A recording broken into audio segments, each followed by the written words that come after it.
It's a remarkable piece of footage. If it's a hoax, it's very well done. If it's not, then I would say it's probably revolutionary. It's a fake, in my opinion.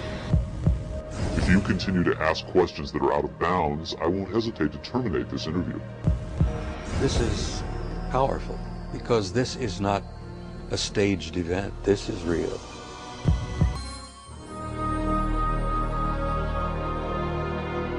Interest in UFOs and Area 51 is at an all-time high. Last year, a highly rated TV special and best-selling home video purported to show an actual autopsy of an alien being from the famous Roswell, New Mexico crash of 1947. Many people and even some experts believed that autopsy footage was genuine. If that was indeed the body of an alien being from another world, could the footage in this program be the world's first hard visual evidence of an actual living and breathing alien being? An alien being communicating in an interview with a highly covert arm of the U.S. government? If the footage we're about to show you is genuine, then this could very well be the most important video in the history of mankind, proving once and for all that we are not alone.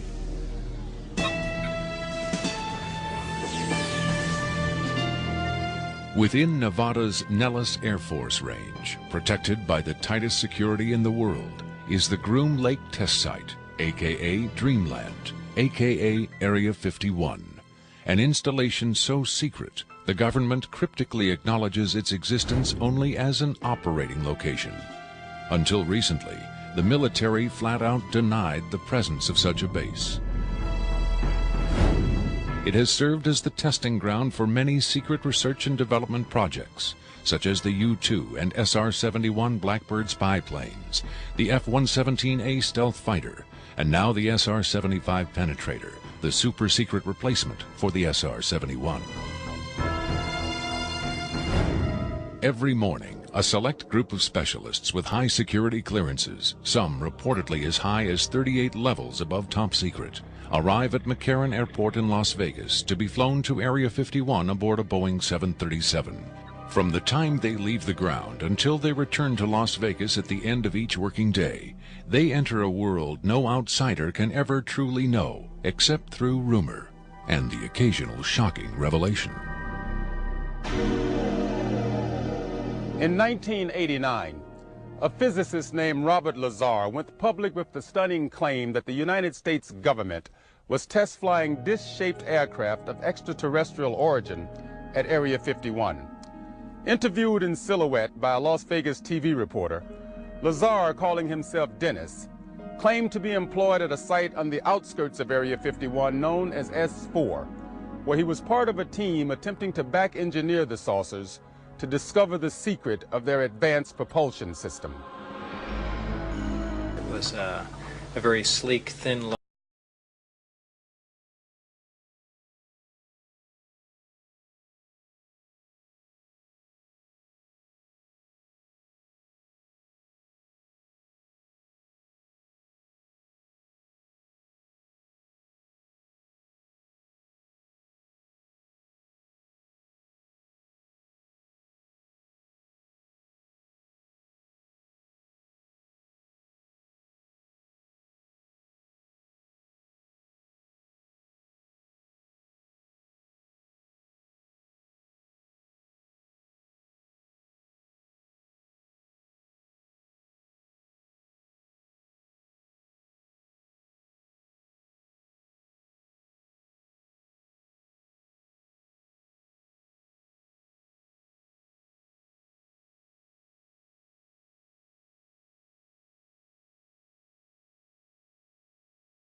what's up there. Absolutely alien craft, there's no question about it. Well, first of all, the scope of the project was to back engineer it. If they were United States craft, we wouldn't be going backward trying to find out how they were built if we had built them. Second of all, the size of the equipment inside, the size of the seats, the materials that were in use, completely alien to us, pardon the pun, and you know, the fuel, element 115, essentially non-existent. All these factors together, and of course the briefing information stating that they were alien craft.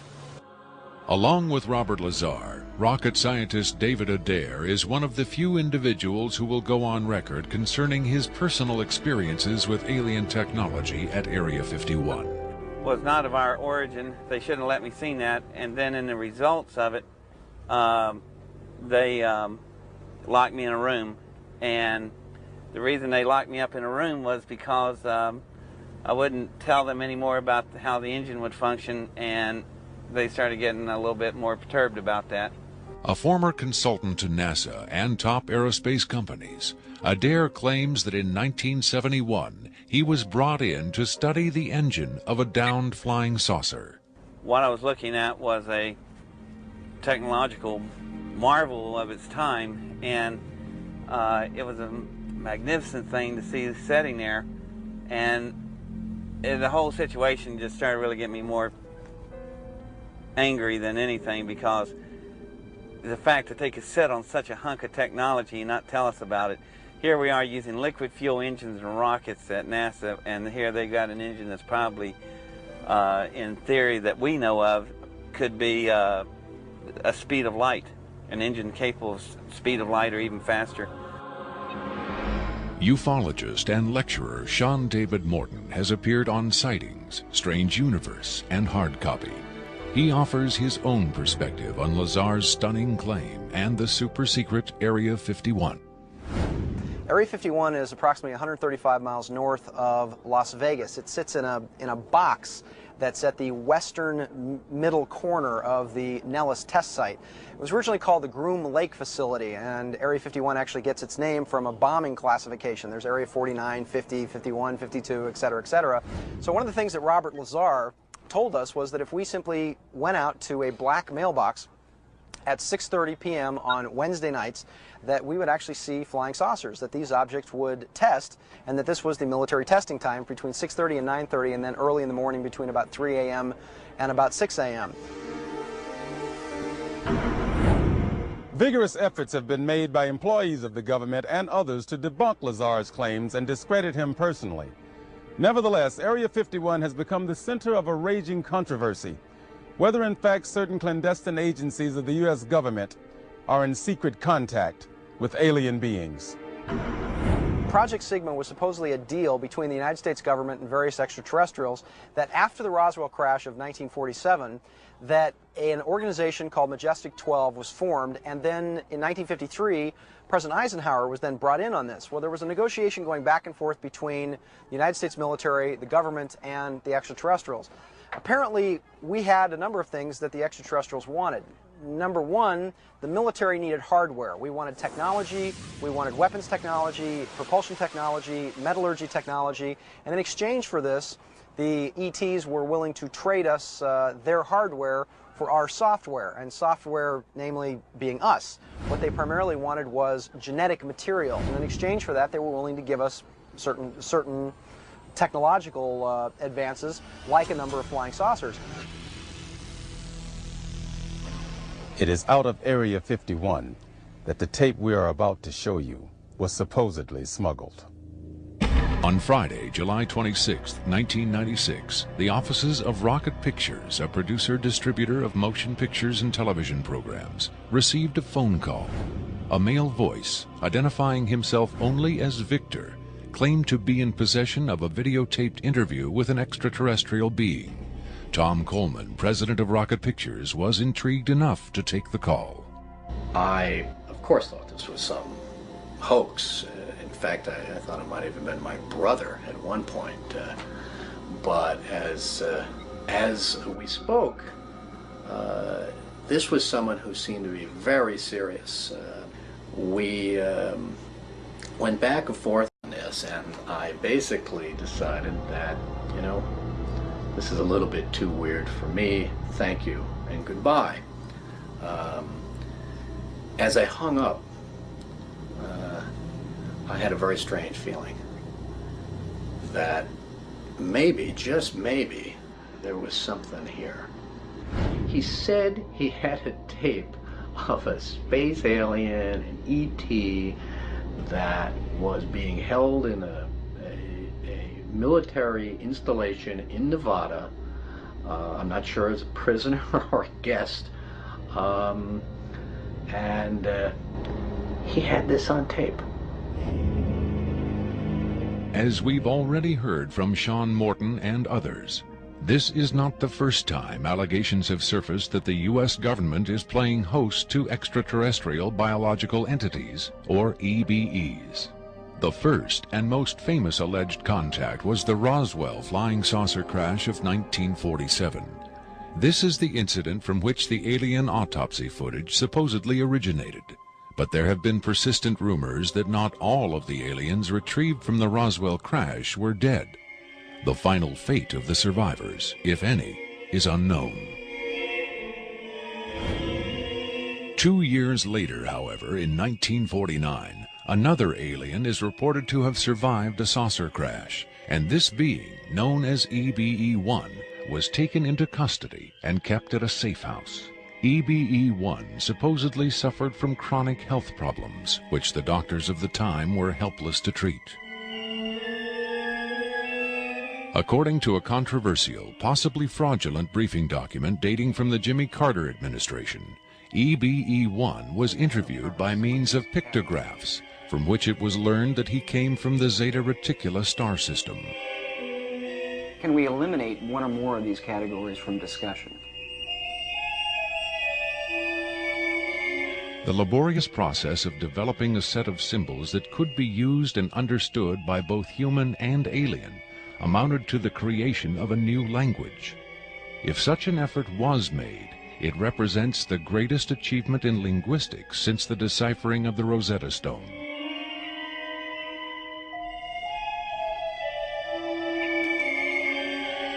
That such an achievement would be kept secret illustrates the hysterical paranoia of the time as the Cold War intensified under the threat of nuclear annihilation.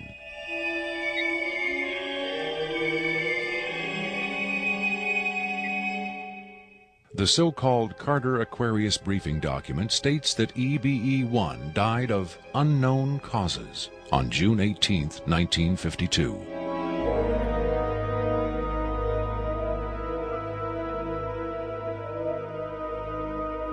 Skeptics who doubt the authenticity of the Carter-Aquarius document find it unbelievable that highly advanced alien beings would allow one of their own to die under the primitive medical care of a species that had barely begun to conquer its own diseases.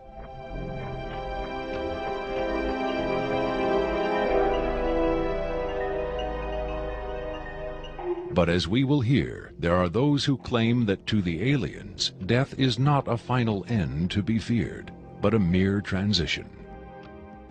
It was in the late 40s and early 50s that the U.S. government's policy toward UFOs was formulated. Publicly, there was Project Blue Book, which made a great show of gathering data on all the major UFO sightings, finally declaring them all to be hoaxes, mass hysteria, or swamp gas. But secretly, there may have been another policy at work. Over the years, several documents have come to light which seemingly confirm that a clandestine group, Operation Majestic 12 Group, aka MJ-12, was formed by special classified presidential order on September 24, 1947, for the express purpose of gathering information on UFOs and extraterrestrials, while at the same time keeping such information not only from unfriendly powers, but from the American public as well. If indeed Area 51 has become the nation's repository for alien technology and possibly alien visitors, then the extra-constitutional justifications for such secrecy were developed in the MJ-12 Group's planning sessions. James B. Forrestal, Secretary of Defense under President Harry Truman, is widely accused of being the mastermind behind the creation of MJ-12. Once created, Majestic may have expanded its mandate beyond what Forrestal had intended. Whatever secrets Forrestal may have known concerning flying saucers and alien visitors, that knowledge died with him when in 1949 he mysteriously plunged to his death from a window at Bethesda Naval Hospital. Though he was being treated for depression, many UFO researchers doubt that his death was a suicide. and point to the sinister workings of the possibly mythical MJ-12, which in their hypothesis may have been protecting its secrecy from a man who had come to believe the people had a right to know.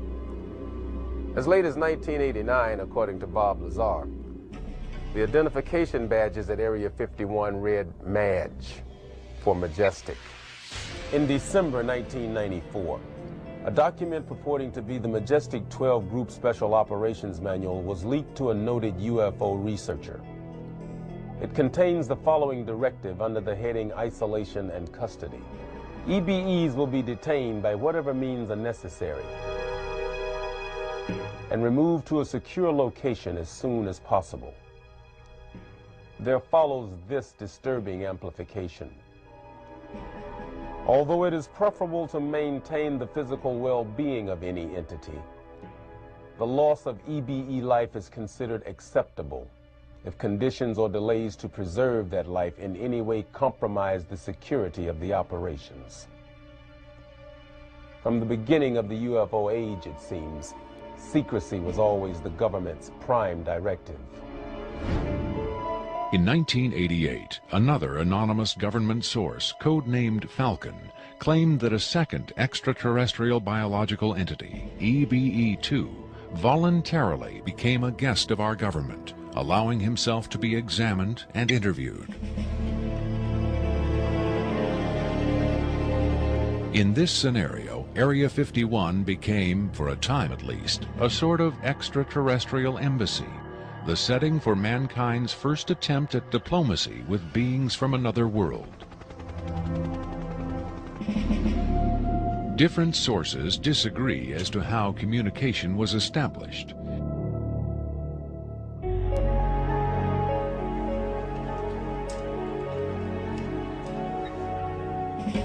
There is universal agreement that the EBEs are incapable or unwilling to speak human language. In addition to the pictographs used by EBE-1, it has been reported by Falcon that in the early 1950s, EBE-2 was fitted with some sort of artificial voice box, allowing him to speak words, and that he learned the English language very rapidly. Other sources doubt this story, however. By our kind, do you mean we Americans? What has been reported most persistently is that the aliens communicate via thought projection, or telepathy. They would have been tortured, made to give up their secrets, instead of questioned in this friendly manner. We cannot be forced to communicate. Has it been tried? Not by us. We speak to who's ever willing to listen. The idea of telepathic communication with alien beings carries with it the same doubts and controversy attached to telepathy itself. Do the practitioners of this ancient art really have the ability to read minds? Or are they crafty charlatans who simply tell the listener what he or she wants to hear? If the cynics are right, then the self-proclaimed telepaths recruited by the government in the 1950s were playing an astoundingly daring hoax by claiming to speak for the mute visitors from the stars. Defenders of telepathy call this notion preposterous and point to the long history of government-funded research into mind reading as proof that their science has merit. In the last 4 decades, there have been persistent, often contradictory rumors and even eyewitness accounts of other alien visitors meeting secretly with military or government officials. But what about today?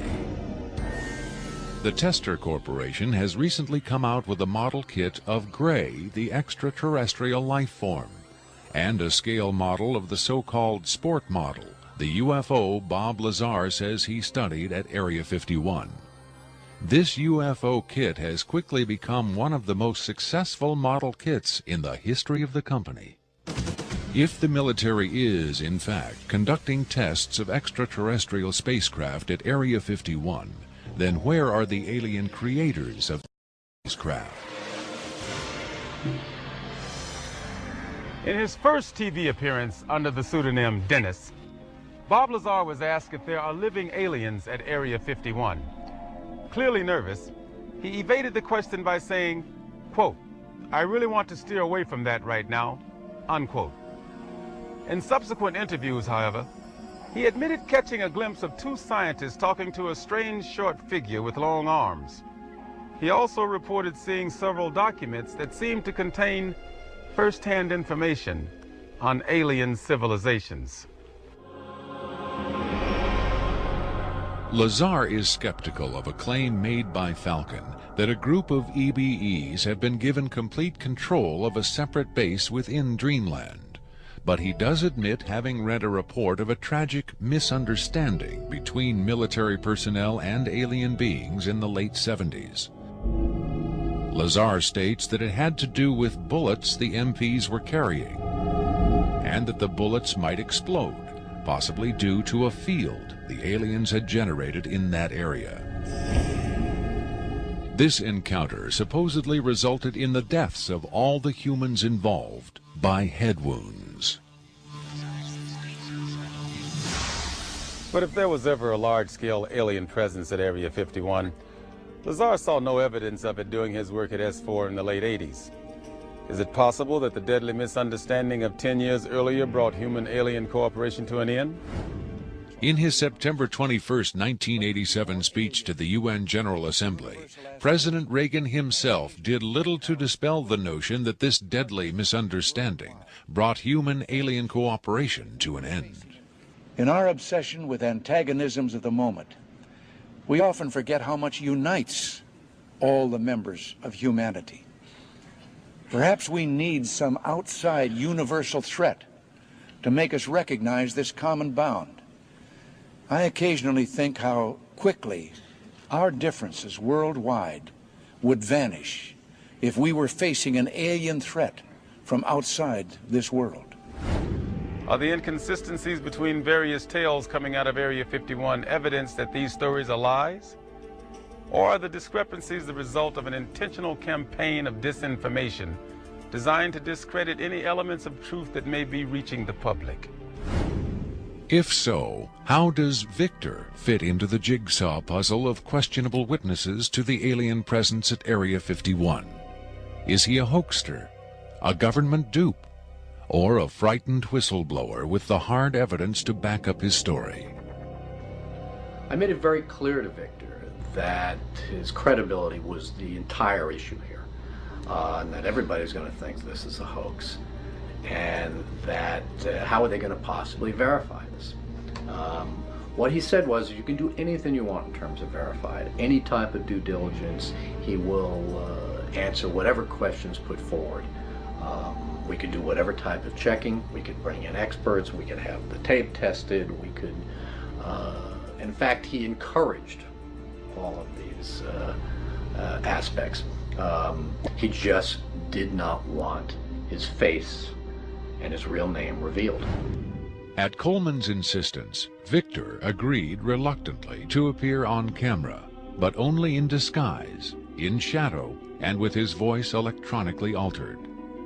The questions were agreed upon in advance, but during the actual interview, the discussion occasionally deviated from Victor's approved questions. What is your occupation at Area 51? I won't answer that.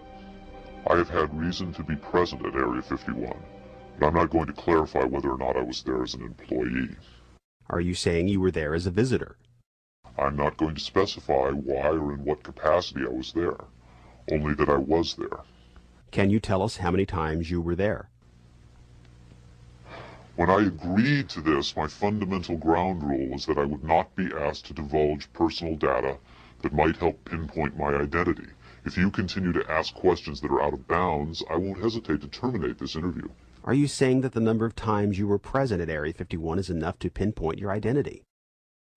Any specifics will narrow the field of suspects. Of course, I could lie. Let's say I've been there 47 times, or anyway more than once. Let's turn to the tape itself. The copy you've supplied is not the original tape. No. Was the original at Area 51 when you copied it? That's out of bounds. Is it fair to assume that the copying of tapes at Area 51 is heavily restricted? You can assume anything you like. I would say that's a fair assumption. That's obvious. I will say that this tape was copied under special circumstances. Otherwise, copying it would have been impossible. Can you be more specific? More specific? Okay, I'm sure they've figured this much out already. Recently, there was a wholesale transfer of video documentation from analog tape to digital disk storage. In a couple of instances, this allowed data to leak from a highest security system to a less high security system. Even so, this particular tape was the only... I think that's about all I'll say about that. Was there something about this particular clip that made it more accessible to be copied? Not necessarily, no.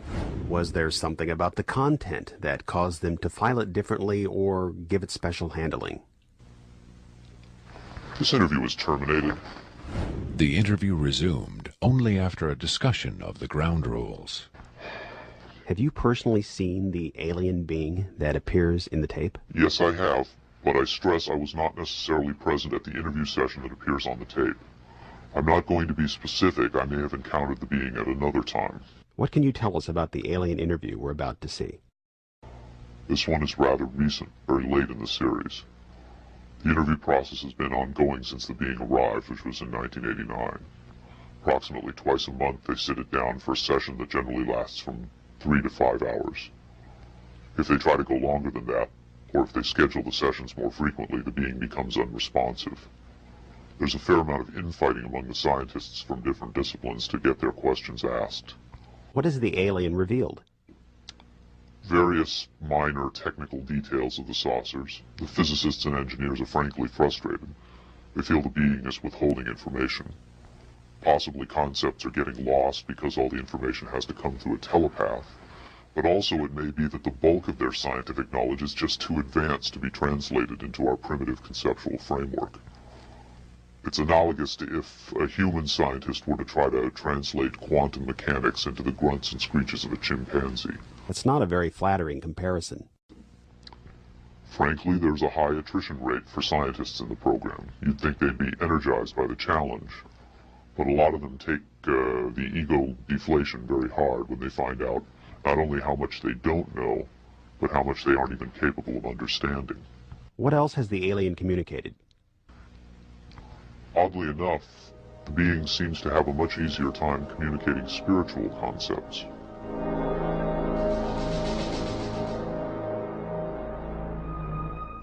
The human body is a vehicle, a vessel. The vessel must be maintained to serve the spirit with maximum efficiency. But a broken vessel can be replaced. The human spirit, or the soul, can have many vessels. Is the process natural or technological? Both are one. Technology is a natural excrescence of humanity. Technology is a process the vessel uses to perfect itself. So this transference of the soul from vessel to vessel, did your kind create the mechanics of it, or is it a natural... Did it predate the intellectual creation? Before understanding must come acceptance. And it's not technological. Well, I think what he's trying to say is that the question is meaningless. The soul can travel from vessel to vessel. Reincarnation, transfiguration, whatever. It's real. What I'm getting at is, does he know how it's done?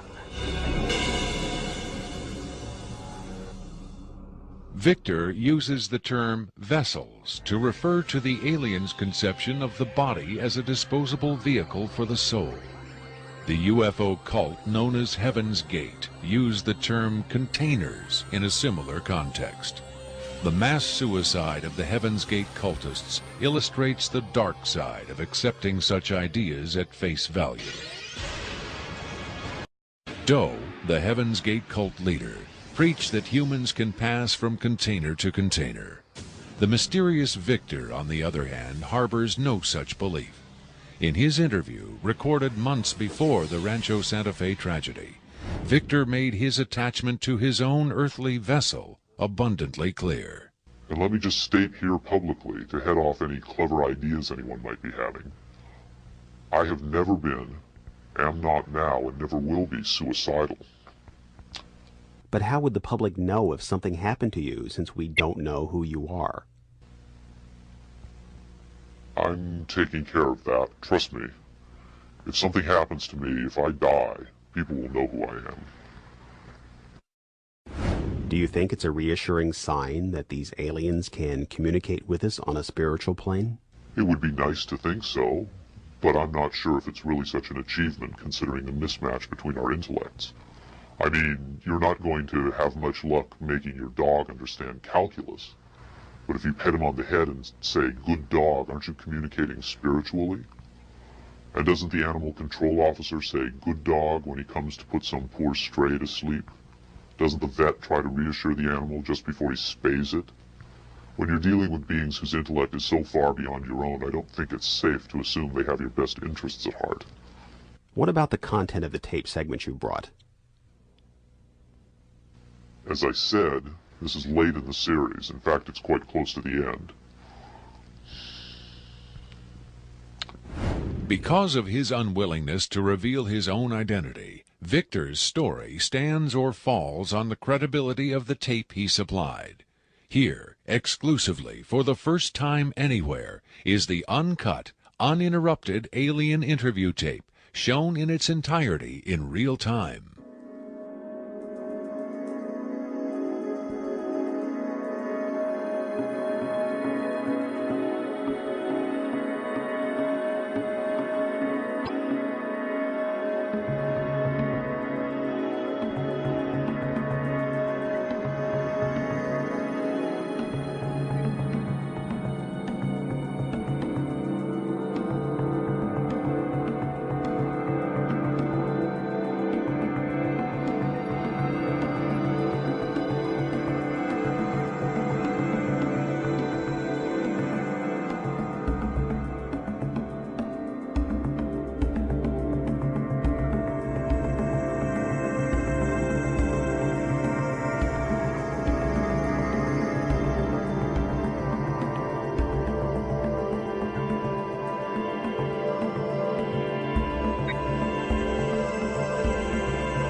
You removed the soundtrack from the tape before you turned it over to this program. That's correct. I can't allow the voices of the project personnel to be heard by the general public. There's a very good chance their family or friends on the outside might recognize them, Isn't your purpose in releasing this tape to expose Area 51 to the world? My purpose is to expose the existence of the aliens, not compromise these individuals. I made the decision to come forward. I'm taking precautions to protect my own identity, and I don't think it's fair for me to put these others in danger of exposure. In any case, the interview on the tape went nowhere. It was interrupted, as you'll see. Can you describe for us what we're seeing? All right, we're looking at the interview suite at S4. It's kept dark for the comfort of the aliens. The figure who is just barely visible in the left foreground is the telepath, and behind the camera is a raked seating area for observers. Although in this case, I believe the only other person present was a military aide.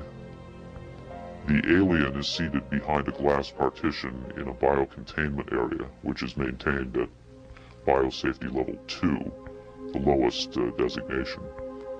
That's primarily for the protection of the aliens, not us. The theory is that if they were going to infect us with an alien bug, it would have happened 50 years ago. In fact, all the indications are the aliens eliminated microbial and viral life from their own ecosystem long ago. They aren't susceptible to our diseases directly, but it has been shown that microbes can reproduce and form colonies within their respiratory systems, which tends to exacerbate the debilities they seem to suffer anyway in our environment. In fact, you can see here the alien is beginning to flag. The interview was not going well. The telepath was trying to clarify some points from a previous interview, but he wasn't receiving coherent responses. As you can see, the being is in real distress. At this point, the telepath is sending out a message to the medical staff. He's trying to communicate with the alien, but he's getting no response.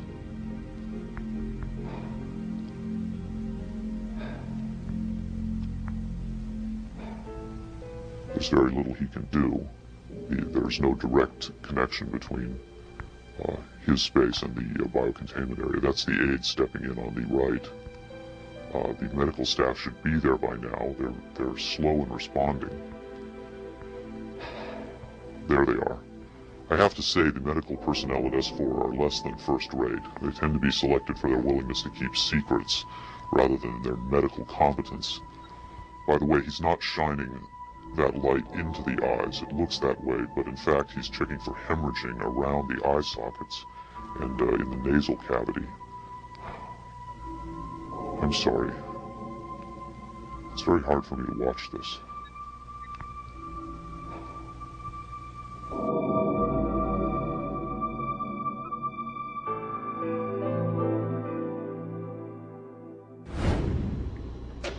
You're asking me if I think this is real? That have I finally seen a space alien? You know, I don't know. But I do know this. I know that this is not a tricked up version like the Alien Autopsy. It doesn't attempt to distract you away from the alien. It doesn't have that cinema verite, black and white. It doesn't go to great lengths to try to fool the audience. It's straight ahead. It's an alien on tape. Pretty much the way you'd probably film it. The point is this: what if it is real? In evaluating the authenticity of the alien interview tape, the logical place to begin is with the videotape itself. What can the technical details of this recording tell us about its origin? Rocket Pictures sent Victor's original tape to the Phoenix laboratory of renowned image analyst Jim Delatoso. Using the most up-to-date digital technology, Delatoso tried to determine the tape's authenticity. I've been exploring, looking at different aspects of the image itself to develop questions for a matrix on, is it real or is it fake? I grabbed a frame in the computer and we're outputting it now in digital format, and you can see that we have an absolutely solid picture. What we've done is taken the picture and moved it over so that we can look at the information that's in between the frames. Now, when we look at the motion video, we can see that it still is not bad. And when we have this little indicator down here, it tells me that the original image was transferred using some kind of time-based corrector. These are video screens up here, television, video monitors, and they're off at an angle. If this was shot using a video camera with lines on it, we would see moire patterns up there, and we don't see the moire patterns. So there's a probability that this was shot originally on film, possibly a film stock like 7252 or 7247, depending on the lighting. The idea that these images may have originated on film is in direct contradiction to Victor's statement that the interview was shot on video. On closer inspection, Delatoso decided the images could indeed have been recorded by a video camera under certain specific conditions. In this case, I get the sense of it that this was originally created using either film, transferred telecine to beta, but then this is the third generation, or it was taped under very low light conditions with the video gain boosted probably 12 dB. Even the emotionless analysis of a computer cannot provide a definitive answer. Delatoso's efforts yield tantalizing hints, but in the end they only increase the mystery. One of the key things about this creature are its eyes. Like the other experts, video analyst Jim Delatoso was emotionally affected by what he saw. He took the tape very seriously and offered this personal opinion. If someone faked this, I don't like these people. I think it's a bad thing for people to do, because if extraterrestrials come here, it's an incredibly important thing to understand who they are and why are they coming here. If this is not faked, I think we've got a glimpse here of a sense of communication with someone who came from a long distance away. When asked his opinion of the alien interview, Adair was careful to answer only in terms of his own experiences. If you're referring to the film where it's aliens being interrogated at Area 51, I don't know. I've never seen a UFO in my life. I've never seen aliens pickled in a jar or anything like that. But I know I saw an engine that wasn't from our terrestrial technology. If you're looking at an engine like that, it came out of a craft. If it come out of a craft, then that craft has occupants. So it's very logical to assume then that those occupants could still be here and they could be interrogating them, or they could have downed another craft since 1971. Makeup artist John Criswell has provided special effects creatures for many Hollywood motion pictures and television shows, such as Spaced Invaders and Babylon 5. Hired by Rocket Pictures to create the aliens for the recreation segments of this program, Criswell was very interested to finally see the real thing. By Hollywood standards, I would say it's a pretty decent puppet.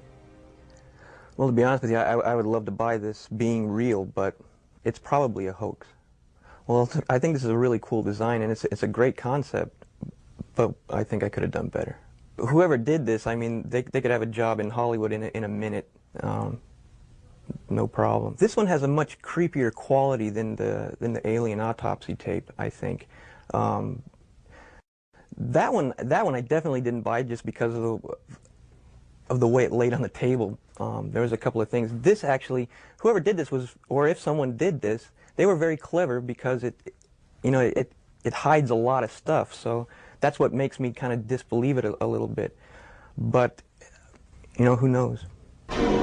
Criswell thought the alien exhibited movements that would be difficult to fake. There are moments when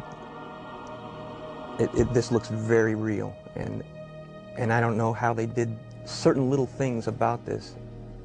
So right when I would say that it's definitely a puppet, he moves a certain way, or he'll lift up in the frame and all that, and all these little things are important to the to the character of him.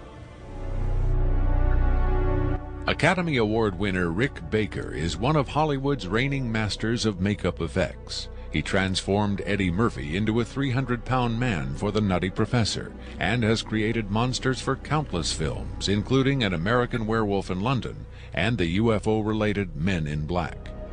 Baker dismissed the tape as a fake. Yeah, this doesn't fool me. I don't buy this. I think this is a puppet, and you've got a table in the foreground that's hiding the rest of its body. You've got some kind of whatever that instrument is in the foreground.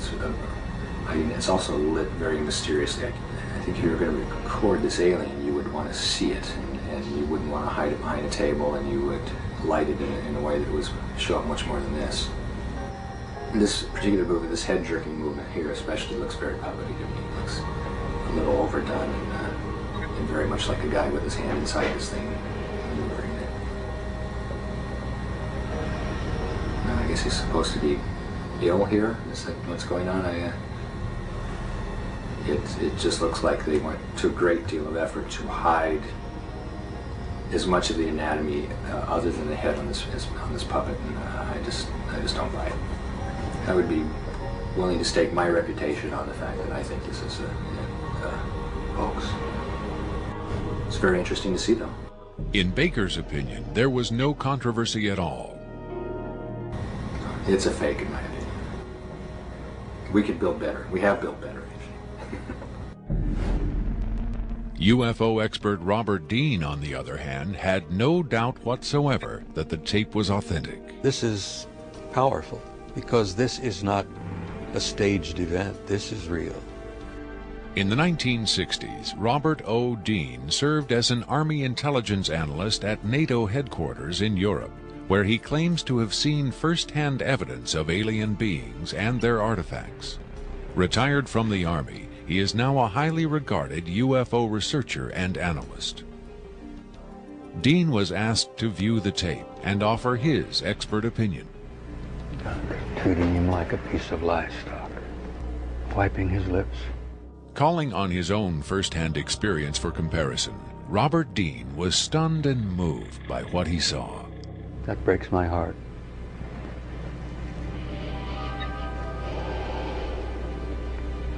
I think you've got yourself a piece of legitimate footage here, and I think you've got your hands on some pretty sensitive material.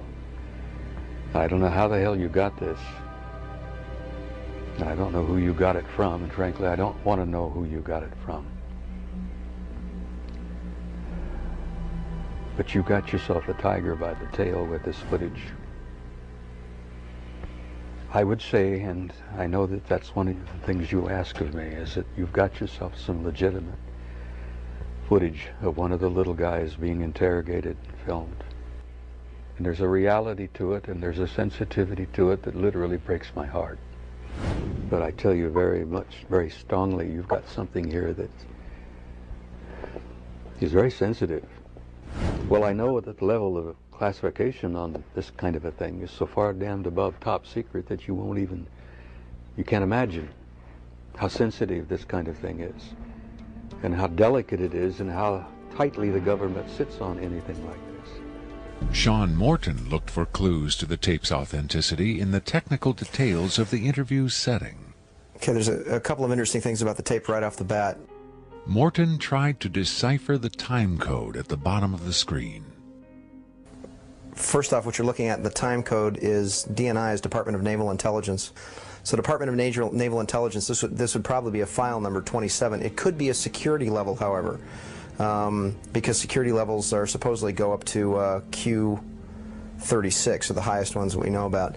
The first interesting thing about that is that I'm noticing what looks like a medical monitor, and look at how slowly and erratic the heartbeat is.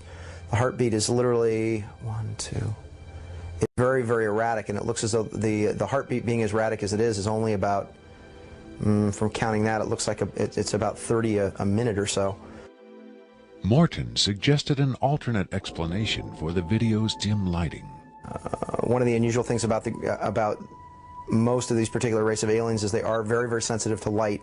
So a lot of these interviews are conducted in very darkened rooms. To Morton's eye, many features of this alien dovetailed with accounts of other first-hand contactees. Another strange thing about the physiognomy of these creatures is, as well, is if you will notice that the neck itself is not at the back of the head like a human being is. The neck is actually in the center of the head, which is what actually gives it problems holding its head and its neck up. Whatever this is, it's being taken, the interview is actually being done through a piece of glass, which is probably something somebody faking the photographs probably wouldn't think about. Right there we see that the creature appears to be choking. The dark eyes, in many cases, are actually a form of lens that guards the creature against untoward sunlight. It's a remarkable piece of footage. I mean, it's very, very, very, very interesting. If it's a hoax, it's very well done. If it's not, then I would say it's probably revolutionary.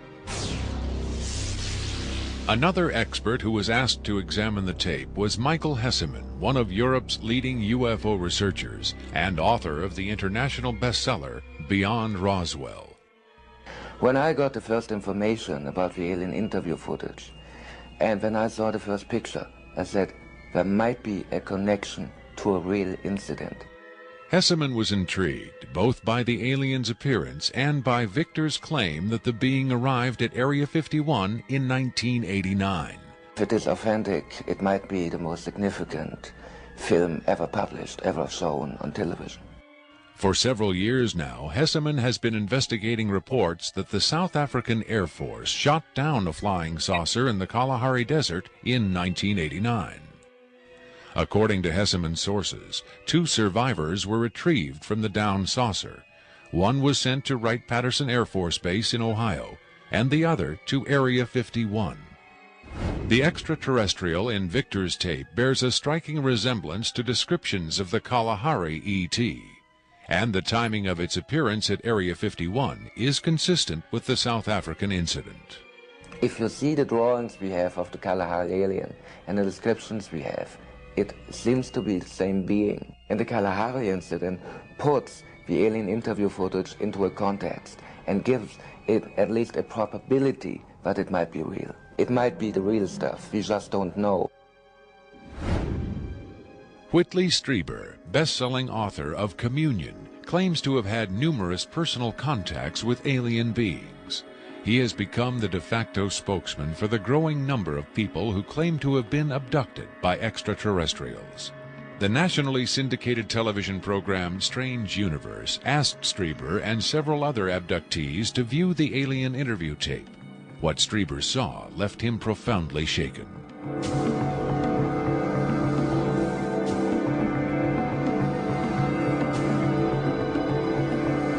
Strieber would not agree to be interviewed on camera for this program, but on Strange Universe he had this to say.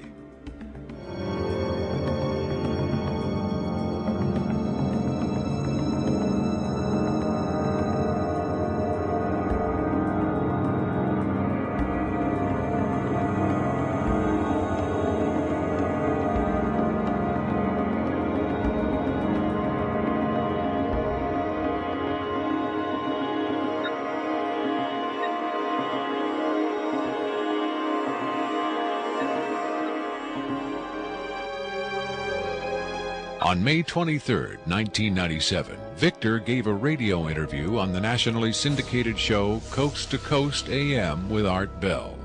Speaking by telephone from an unknown location, Victor answered questions from host Art Bell and his guest, UFO expert Sean Morton. From the Kingdom of Nye, Coast to Coast AM continues with Art Bell. It is going to be a very interesting morning. let's see if we've got Victor on the line. Victor, are you there? I'm here. Welcome to the program, Victor.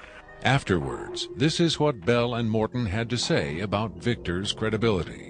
What a hell of an interview, huh? Boy, oh boy, talk about making history on the radio. It was, as far as I could tell, he answered every question properly, as far as exactly where the locations are, to the descriptions of the the transports, the 737s, to the CTS-43s, the retinal scans, the 5 levels at S4. A veteran of countless controversial interviews, Art Bell still found himself impressed by his encounter with Victor. In the first, I think, half hour, I sensed that I was getting a kind of a runaround, or that I was not satisfied with the quality of the answers that I was being given. But as the interview progressed, and Victor, to some degree, began to relax, I began to get a different sense, and that was that he was telling me the truth. I think Victor was scared. I think Victor really is scared. And so my judgment of the interview after about the first, maybe 20 minutes, half hour, is that we began to get some real information. It was a significant milestone. There's no question about that in broadcasting.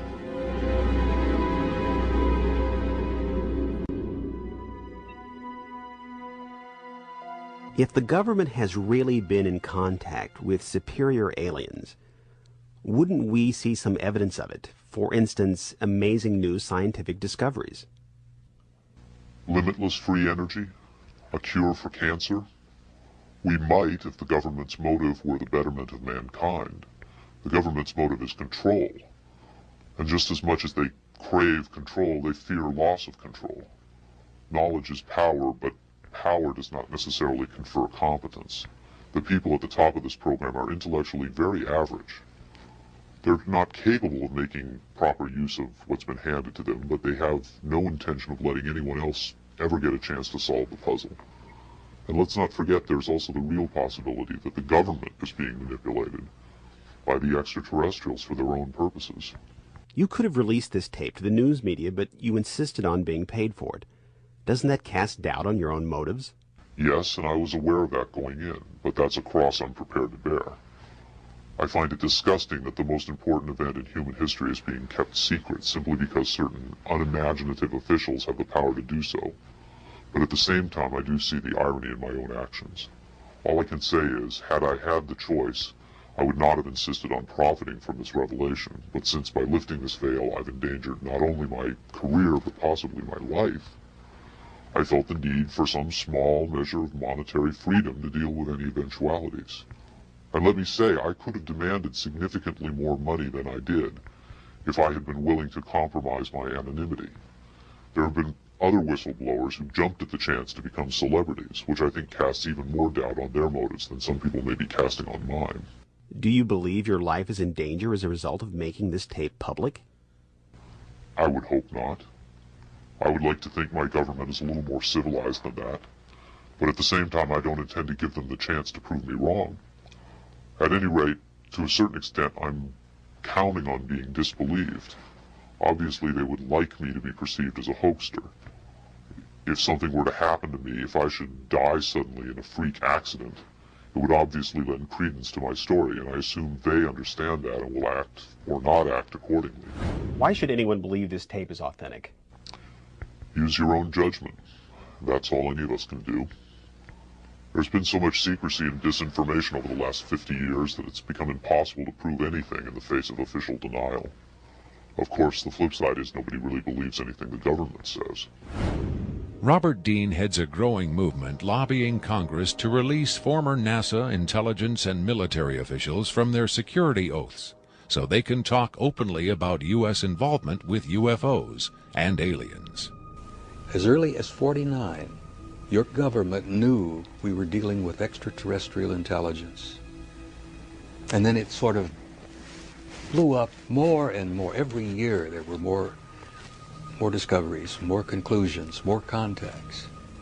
And as you probably know, we have indeed retrieved crashed hardware, and we have reverse engineered it, and we have indeed been flying some of that hardware in this base not too many miles outside of Nellis, near Las Vegas.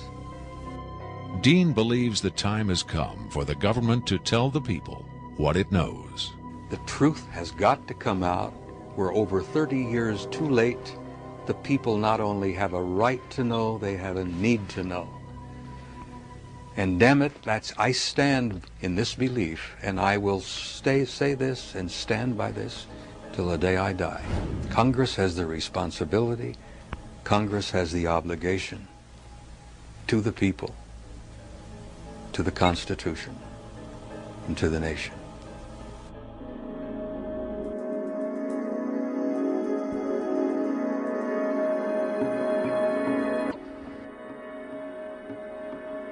Did this alien die? I can't answer that with certainty. I do know the interviews came to an end. Whether the being died or was retired, and I don't mean that in the spy thriller sense of having it killed, I mean retired from the interview process. I just don't know. I'm fairly certain it didn't go home, at least not in the physical sense. But these beings, they don't seem to be very concerned about dying or avoiding death. Why do you think that is? Maybe they know what comes after death with more confidence than we do. Maybe there's another vessel waiting for them on the other side.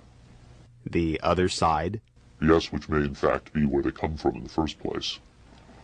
I've heard the claims that they come from Zeta Reticula or the Pleiades, but it hasn't been established that they come from out there at all. Their saucers may not travel through space as we know it. They may fold in from another dimension, another reality.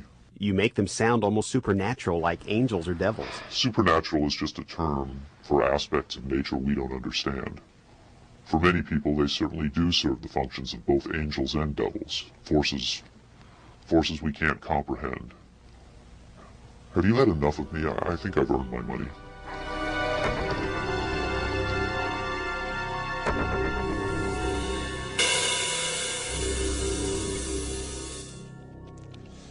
Is seeing believing? Can the images on this little tape really be what Victor claims? To even take the question seriously requires a belief in the possibility of wonder, a willingness to accept an almost unimaginable truth. It's far easier and safer to label it a hoax. I'm standing on Nevada Highway 375, America's official extraterrestrial highway, redesignated last year by the legislature in acknowledgement of the worldwide fame that has become attached to this desolate spot. Beyond those mountains is Area 51, the most widely discussed secret place on Earth. Whether as a hoax or a mind-expanding revelation, this alien interview is now a part of the Area 51 legend. There will come a day when the secrecy at Area 51 ends. When that day comes, then we will know whether this tape was real and what the true motive was for its sudden appearance. We can only speculate, investigate, and hope.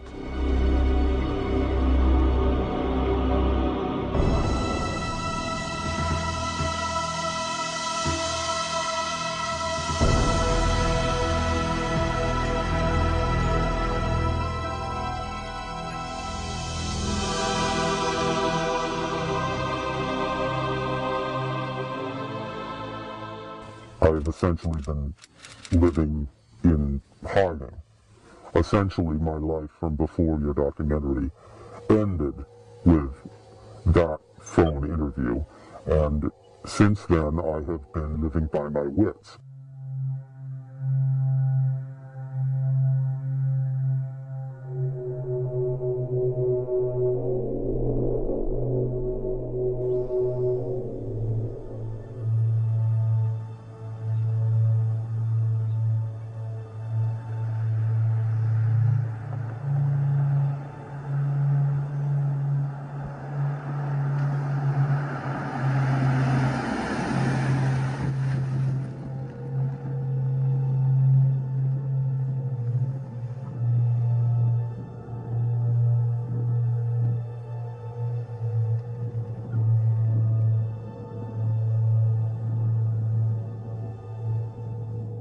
two of you, two cameras. I was under the impression that it would only be you and your camera. All right, Victor, duly noted. But you did come to us and request this interview. Yes. And you did request money, which you've been paid. Yes. Per your insistence, it was just to be me. Yes. And I'm not a professional cameraman, so I did bring along a second cameraman to shoot some additional footage so we have something to cut to. Okay, on B camera? B camera set. Okay, here we go. So, Victor, here we are. Well, I must say that I never expected to hear myself called Victor again, or to find myself in disguise in front of a camera again. It's now been 11 years since we last conducted that interview. Yes, the Art Bell interview you arranged for me. In May 1997. As the interview progressed, I began to get a different sense, and that was that he was scared. I think Victor really is scared. That was a pleasant experience, I say with some sarcasm. Looking back on it now, 11 years later, you didn't want to do it. I did not want to do it on the day that I did it. You and that rocket man foisted it upon me after we had made an agreement for one on-screen appearance in your little documentary, and then somehow that agreement metastasized into an ongoing series of promotional appearances, which was not part of the agreement. You agreed to do that one phone interview with Art Bell Coast to Coast to promote the video at the time. Which was a live interview, and I had made it abundantly clear that I was not to be put in a position of revealing my whereabouts in a live situation. Again, Victor, with all due respect, you knew that the Art Bell show was live. You say that now, that's not how I remember it, but in any case, it's a thing of the past. Well, in any event, you contacted us for this interview. This situation has not been of my choosing. If I came to you and requested, as you say, in fact, I find that characterization insulting. I did not request to give you information. I offered you information. Yes, I did demand payment. Certainly I demanded it. I would not have been given it had I not demanded it. You are the businessmen. You are the filmmakers, the video makers, the documentarians. You and that rocket man, you have made whatever profits have been made over the last decade off of the... I can't think of a reason why I would want to be giving you information were it not for the money. Certainly any illusions I had that my information might actually spur the government have been sadly mistaken. It's been 11 years since I brought out that tape. What follow-up has there been?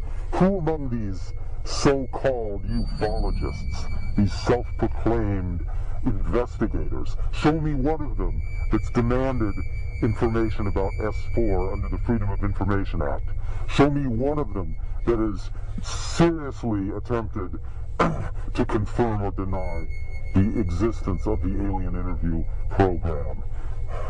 All they care about is talking among themselves and making videotapes, making documentaries, promoting themselves. Do you at least feel vindicated that no one has conclusively debunked the tape? But the only vindication that I could imagine would be if the government finally revealed all that they know about these aliens. So are you saying that the internet truth seekers are not living up to your expectations? That is an understatement. Well, I should say they perhaps are living up to my expectations, since my expectations were admittedly low to begin with. All the days in which people took Bob Lazar seriously, and who is that person in your documentary? That Morton character. Sean David Morton. Yes, a researcher. What has he discovered to corroborate or debunk the interview since that time? He was more than happy to take it at face value then, when he too was being paid, I assume you paid him as well as me. All of these people are charlatans. All of these people are at best hobbyists and at worst professional con men. Well, I'm assuming that you've seen the finished product. What did you think of Bob Dean's interview, the retired NATO commander? Well, he took the video at face value, but that was a case of being correct by accident. What about Rick Baker? Rick Baker's won Academy Awards. Rick Baker is a professional makeup artist, a makeup businessman. It's in his best interest to say that he can do much better than the real thing. And that other makeup man, the same goes for him. The John Criswell. John Criswell, yes. They both were happy to brag that they could create a more realistic alien. Fine. Well, where is it? In the Men in Black movies? In that ridiculous alien autopsy footage? Show me a more authentic alien than the one in that interview. By all means, if these makeup people are capable of creating a more realistic alien, then show me, compare it, place it before the public. These people are show people. Everything for them is hyperbole. My contempt for the viewers of your documentary over the last 11 years knows no bounds. They've been like children, mocking it, or on the other hand, credulously accepting it with no attempt to evaluate the material on its own merits, or to discover any new material to support or debunk it. This is not a joke. This is not a hoax. Certainly I'm staking my reputation on it. If an anonymous individual in a rubber mask could be said to be staking his reputation on anything, I challenge these ufologists to debunk me, discover my identity. If they really believe that the alien interview footage is a hoax, prove it. Show where it was faked. If they believe that the alien in that footage is a puppet, prove it. Find the puppet maker. If they believe that I am a hoaxer, prove it. Discover my real identity. It certainly doesn't matter to me at this point. Do you need some water? Let me say,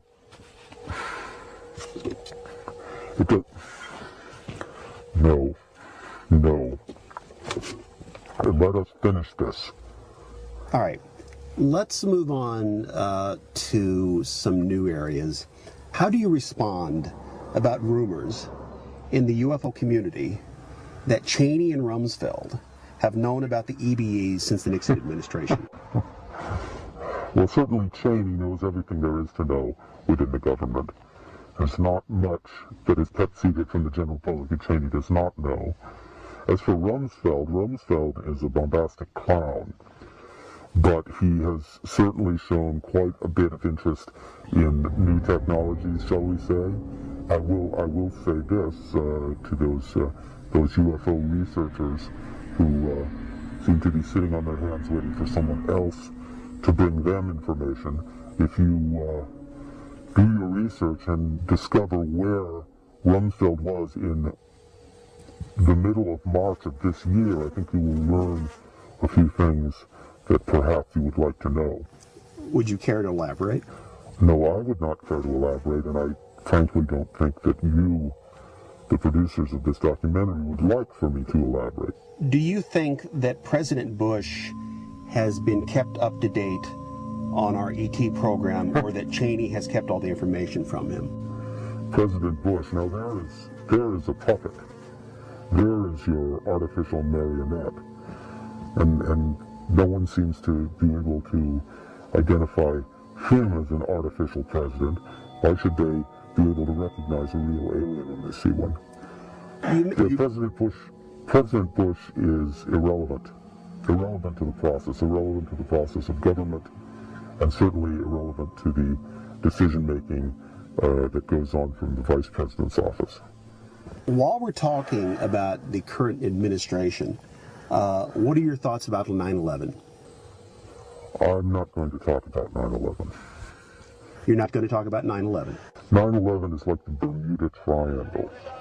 9/11 is not part of this story. Shall we say that?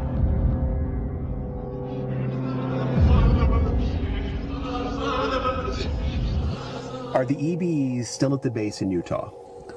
The base at Utah. In the Art Bell interview in 1997, you alluded, I believe more than alluded, to the fact that the EBEs were moved from Area 51 which has been to the base in Utah. Yes. Are the EBEs, in your opinion, with your knowledge, are they still at the base in Utah? The EBEs, to my knowledge, are all, at this time, deceased, if you want to call it that. Before we go any further, I just want to say to you, not to your viewers, but to you, and to that rocket person, that this will be the last time you ever see me. This will be my last statement, bar none. And this time I can say that with conviction, because it seems that this container has reached its expiration date. I am apparently not long for this world. So, this will be my final testament.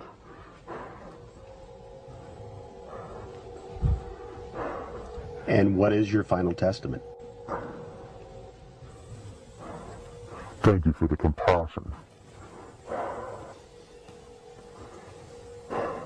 As I intimated on the Art Bell interview, my involvement with S4 and the Alien Interview Program did come to an end in 1997, and I have not been involved with the Black Ops program for more than a decade.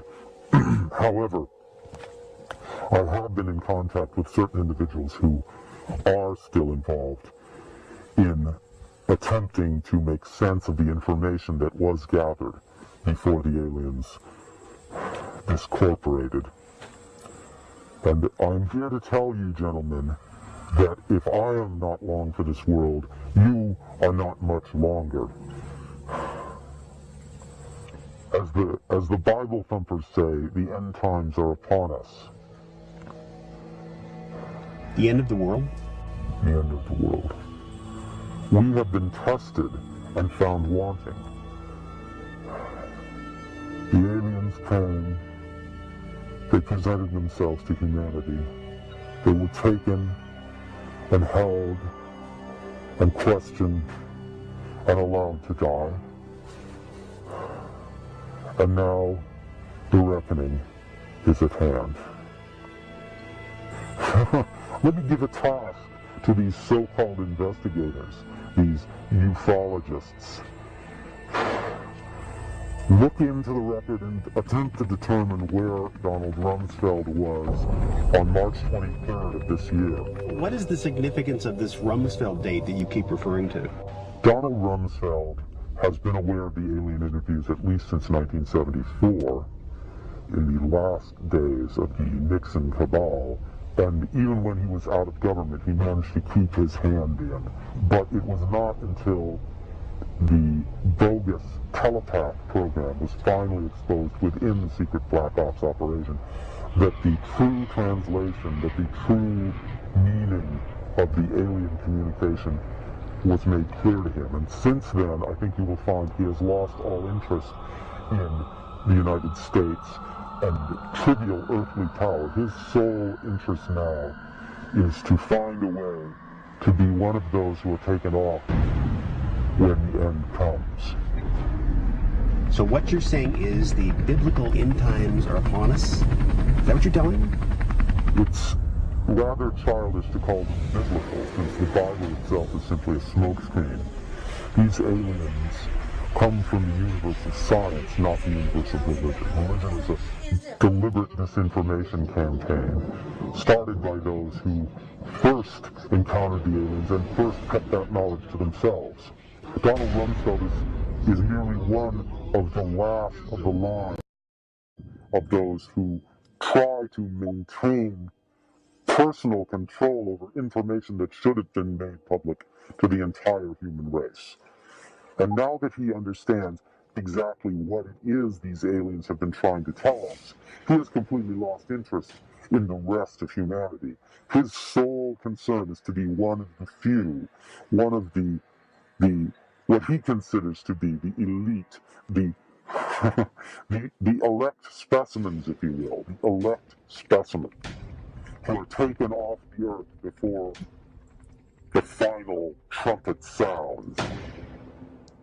Well, I have to tell you, this sounds an awful lot like Armageddon. I mean, 2012, the Mayan calendar.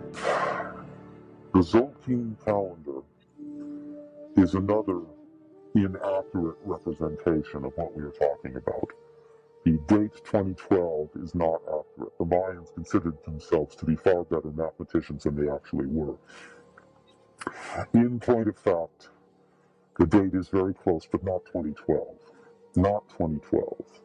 Not within my lifetime that's left of it. And certainly within yours. Let's just say that I wouldn't plan a 20th anniversary edition of this documentary. My head is a beehive. You're not really saying, well, I... Après moi, le déluge. Le déluge solaire. I won't be here for it, but you gentlemen will. Was it Seneca? I think it was... No, it was Strato who said, "When I am gone, let earth and fire mix. It will mean naught to me."